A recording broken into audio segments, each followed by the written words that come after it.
Professional home economist Mairlyn Smith here. The kitchen's the room with the stove. I'm here to make your life easier. Egg, meat, whisk. I've got a great dinner idea. Scrambled eggs in a burrito, like a whole wheat flatbread, okay? First things first. Eggs, doesn't matter if they're brown or white, they're the same thing on the inside, unless you buy an omega-3 egg. And omega-3 eggs have got an omega-3 fatty acid in them, and they're better for your heart. So we're going to use omega-3 eggs. For every person, you have 2 eggs, okay? So we're going to have 4 eggs because it's just you and your loved one. If you had more than that, you're going to have 2 per person. So into the bowl, 4 eggs. Here's a little tip. Save the eggshells. Rinse them out and stick them in your garden. It's good for compost. All right, whisk up your egg. This is a whisk. Whisk it up really hard on an angle. Make sure you don't spill it, but if you do, don't worry about it. Whisk it up. And then here's a great big tip. Don't be adding milk. We're going to go add some water to it because we want them light and fluffy. Over at the top, add just a tiny bit. That's it. It's about 1 tablespoon per egg. That was probably a little bit too little. Doesn't matter. It's not perfect. It doesn't matter. Whisk it up and set it aside. Okay, now what are we going to put in this fantastic omelette-y scrambled egg thing? Stuff that you have lying around in your fridge, like half of an onion, a piece of a zucchini. I've got some peppers that are locally grown here, and I'm just going to use little bits of it. Okay, turn on the stove. We're going to preheat the big frying pan. We're just going to heat it a little bit, and while that's heating up, I'm going to dice an onion. Here's a big tip. You will become a chef in your own kitchen. So peel off the outside layer of the onion, just a little bit. I don't like that part, so I'm going to take off another layer. And then, always a flat side on a chopping board, we're going to do little slices down into the onion. And the thinner you make them, the smaller the dice. Make sure that you're watching your fingers. So you do long ones that way, and then you slice this way. Make sure that you keep your fingers in. We're going to do 2 because we want this really fine. All right, and then fingers in, and then just a little time, and look at that. It's magic. We have diced onion. And I like using red onion instead of regular onions because they're sweeter, and you can have them raw if they didn't quite cook. So that's all you need.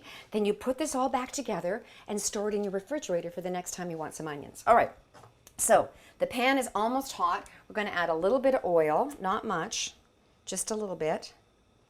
That's about a tablespoon. And just a minute, I got to get an oven mitt. Yikes, that's really close. Here's my oven mitt. We're going to twirl the pan around a little bit just to get that oil nicely distributed. There we go. All right, so eggs, whisk them one more time, and pour them in. Hear that sizzle? That's a good noise. All right. I like wooden utensils because they're easier to play with, and we're just going to kind of move the egg around in the frying pan because we're not really doing an omelet, we're doing kind of a scrambled egg. So as you move it around, when it starts to form a skin on the bottom, you can see how the egg is called coagulate. That's the science. We're going to throw in our little bit of onion. I've got some yellow pepper here. I have some red peppers here. Look, I'll be a chef. This is very chefy. The higher you go, the more of a chef you are. And then I'm going to actually dice up some zucchini. Did you know that any white fleshed fruit or vegetable, like a zucchini or a cucumber, is actually going to reduce your cholesterol and will help prevent you from having a stroke? So pears, zucchini, cucumber, apples, they're all genius. Into the pan. What's so great about this is that you can just sort of cook it at the same time as you're preparing it. La la la la. And now I'm going to move it around a bit more. So the peppers and the zucchini are kind of raw. So you wouldn't want to put maybe raw broccoli in there because that might be a bit kind of too big. So you want kind of little bits.